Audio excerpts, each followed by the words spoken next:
అండి జనసేన పార్టీ అధ్యక్షులు, అది జాతీయ అధ్యక్షులు, తెలంగాణకి ఆంధ్రాకి అన్నిటికీ అధ్యక్షులు అండి ఆయన. గవర్నమెంట్ పదవి పక్కన పెట్టిన జనసేన పార్టీ అధ్యక్షులు. అసలు మేమెందుకు వేడి రాజు చేసిన మా పని మేము చేసుకుంటుంటే వీళ్ళు కదా చికా చేసింది. ప్రొఫెసర్ నాగేశ్వర్ గారు ఉన్నారు, ఇంటెలెక్చువల్, సూడో ఇంటెలెక్చువల్ ఉన్నాడు.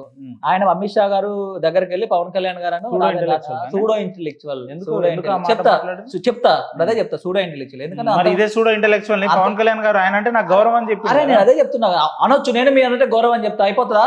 అయిపోతుందండి అంటే అరే అయిపోతుంది మరి గౌరవం ఉంటే గౌరవం. నేనేమంటున్నా సరే ఆయన ఒక మాట అన్నారని అన్నా కానీ మేమేం చేసినాం, చాలా చట్టబద్ధంగా రాజ్యాంగబద్ధంగా సార్ మేము ఎట్లానో సార్ మీరు ఆ వాక్యాల్ని ఉపసంహరించుకోండి అన్న.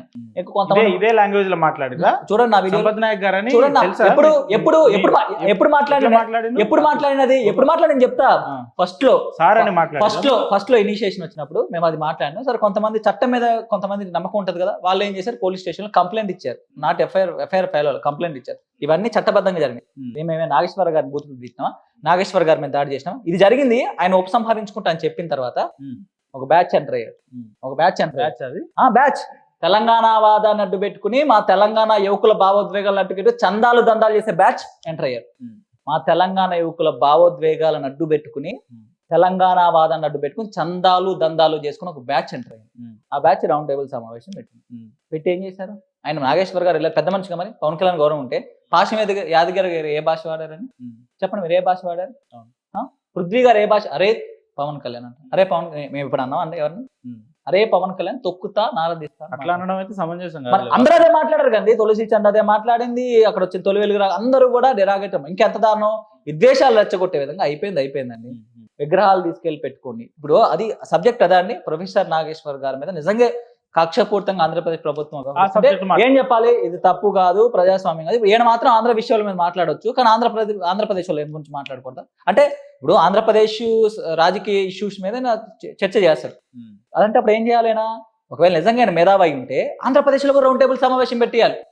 ఎవరితో? మేధావులతో. ఏ తప్పు మేధావి మాట్లాడిందని మీరు ఎట్లానే అంతే తెలంగాణ వాదాన్ని అడ్డు పెట్టుకుని బతుకుతురా ప్రొఫెసర్ నాగేశ్వర్. మరి కుహానా మేధావి సూడో ఇంటెలెక్చువల్ అని ఏమనాలి?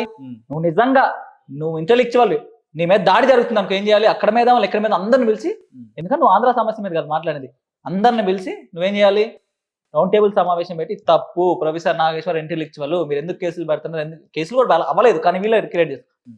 మా సంపత్ నాయక్ గారు మాట్లాడారు. ఎప్పుడు మాట్లాడారు? అంత బూతులు ఒక నాయకుడిని జనసేన అధ్యక్షులను పట్టుకుని పక్క రాష్ట్ర డిప్యూటీ సీఎం తిడితే మా కోపం రాదాన్ని, ఆ కోపల ఆవేశంలో 2-3 మాట్లాడి నేను మాట్లాడిన ప్రెస్ మీట్ లో నేను ఒక బూత్ మాట్లాడాను. ఇది జరిగిన అంటే పవన్ కళ్యాణ్ నేనేమంటున్నా వేడి అన్నారు కదా, నేనేమంటున్నా ఈ వేడి క్రియేట్ చేసింది మేమా? జస్ట్ ఆయన మాటలు అంటే సార్ అది తప్పు, ఎందుకంటే మీకు దగ్గర సోర్స్ ఉంటే సోర్స్ చెప్పండి. అమిత్ షా గారు మాట్లాడు, పవన్ కళ్యాణ్ గారు ఆయన అన్నాడు వెళ్ళి, ఆయన ఫ్యాక్ట్ మాట్లాడుకున్నారు అంటా కూడా కాదు, మాట్లాడుకున్నారా డైరెక్ట్ విన్నట్టే. అప్పుడు మేమేం చేయాలి, సార్ అది తప్పు, మేము అట్లా మాట్లాడలేదు, మీరు విత్డ్రా చేయాలి. ఎందుకంటే మా పార్టీకి నష్టం కదా అన్నది. ఇంతమంది భవిష్యత్తు యువత భవిష్యత్తు ఆశలతో నడిపే పార్టీ నష్టమే కదా. మేము పార్టీకి అడగాల వద్దా? ఈ తెలంగాణ వాదం అంటూ పెడతా దాన్ని తీసుకొచ్చి వీళ్ళ సొంత ప్రయోజనాల కోసం తెలంగాణ వాదం అంటే ఏంటండి, ఇక్కడున్న ప్రజలకు మంచి జరగాలి. ప్రజలకు నిజంగా మంచి జరుగుతుంది వీళ్ళ వల్ల. ఎన్ని వందల కోట్ల డబ్బులు వసూలు చేసిండు తొలి వేల రఘు.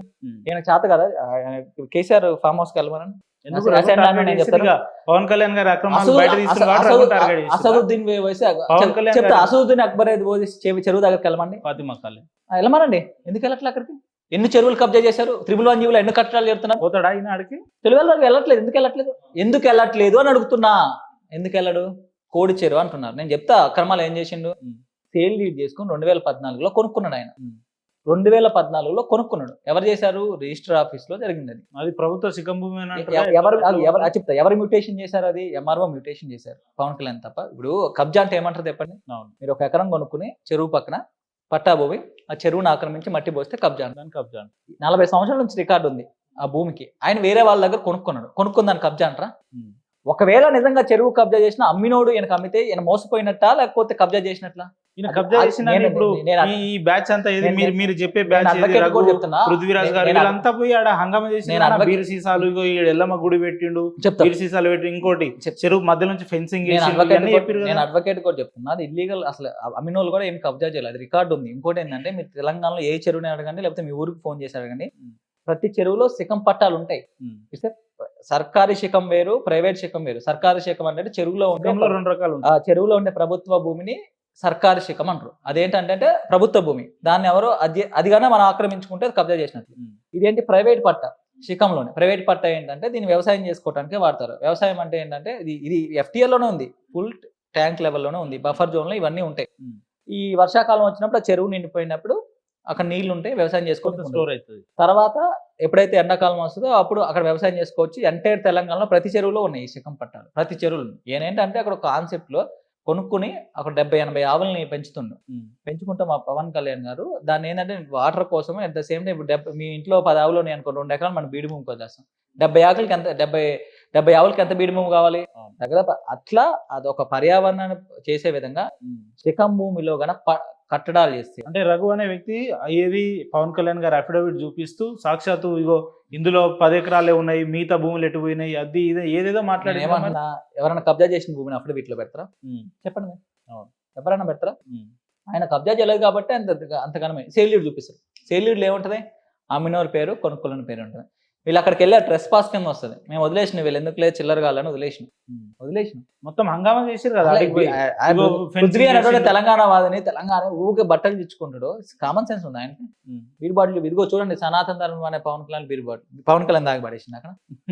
ఏం మాట్లాడతారని, ఇదిగోండి సనాతన ధర్మం అనే మాట్లాడు పవన్ కళ్యాణ్. ఏంటంటే బాబు భూమిలో బీడు. పృథ్వీ అనే వ్యక్తి ఈ తెలంగాణ రాష్ట్రంలో ఎక్కడ అన్యాయం జరిగినా మొదట ఆయనే ఉంటాడు.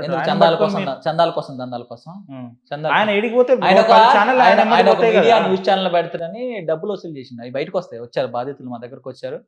న్యూస్ ఛానల్ పెడతా అని ఒకటి డబ్బులు తీసుకున్న బాధితులు మా దగ్గర బెదిరిస్తురా. బెదిరించటం ఏంటండి, బెదిరించటం ఏంటి అంటే ఆయన బెదిరించొచ్చా? ఎవడాన్ని ప్రైవేట్ భూమిలోకి వెళ్ళటానికి, వాడికి ఎవడక్కడ ఇచ్చిందండి వెళ్ళటానికి? ఎవడక్క ఇచ్చిన వాడికి ఏం మాట్లాడతారు?